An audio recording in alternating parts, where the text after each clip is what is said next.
Today we visit the famed and fabled 5th century city of Venice, Italy. Join me on today's Byron on the Rooftop as we look at the different chimneys that lie on the roofs above. Well, building buildings here in the ancient town of Venice, Italy would be difficult. This city is built on 110 different pieces of land that were slowly welded together through structures based on wood and then stone over the years. And as you can tell from the building behind me, which I've strategically lined up with the flagpole, which is straight, the building has about a 6 or an 8 degree tilt to it. So I wouldn't want to live downwind of that thing. But they have their own struggles here in the city, not the least of which is the spread of flame, which touches our industry. As grass roofs were first used, a chimney would ignite that grass, and then you'd have spread flames across the city. And so one of the great fears of this island town, and almost an island nation at different points in its history, is how to protect itself from the spread of fire and flame. And so eventually we have roofs like we have now at our Airbnb here that is a wood timber support structure, but there are bricks, flat bricks, 2-inch by 4-inch by about 10-inch bricks that are all mortared tight, and that's what's visible up through the attic, kind of like we saw in Domodossola, Italy. But then over that they lay the clay roof tiles that cup the water. When it rains, it'll flow off of that. So this is a very interesting thing we're seeing here in the history of Venice. Let's take a look upstairs underneath one of these Venetian houses and see how they're actually constructed under the attics. So as you can see behind me, we are now on the upfloor attic area, and we've got let me get some light over here. We've got a brick structure that's literally balanced on top of these beams here, and the weight is transferred over to these other vertical structures. So very strong, very fire resistant. And here's a close-up of the clay tiles that are laid on the roof all around the wood structure that supports the bricks, which supports the clay tile adjacent to the flues. Much safer, prevents the propagation of fire in case, God forbid, a fire breaks out here in Venice.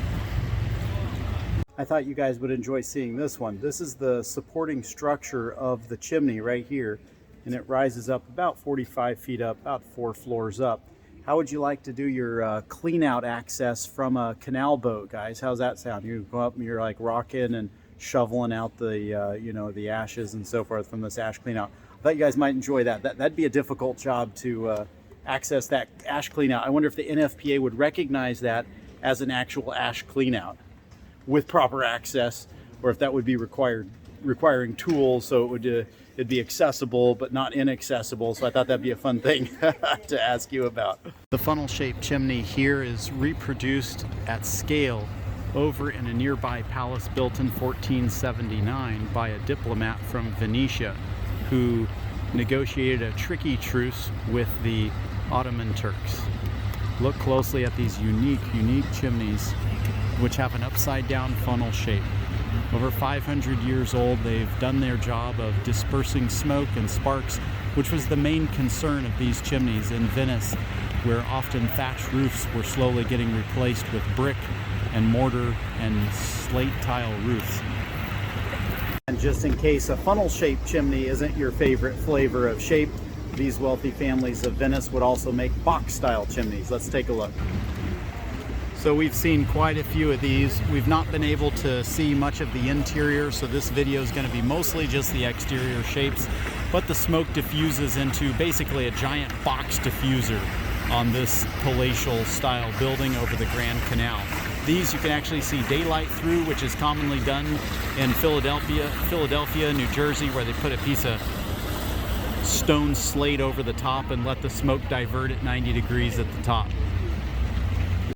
So back in the 1200s, there was actually a masonry school here in Venice, Italy, where they would train masons to start to do this masonry work so that they weren't relying on just handymen during the construction phase to build their fireplaces and chimneys. Again, moving from grass roofs over to brick and tile roofs was a big safety thing. But it looks like, even like in America, we have people adding on buildings, this yellow one next to this probably original pink one, so we don't have the correct clearance here. Probably gonna have drafting issues.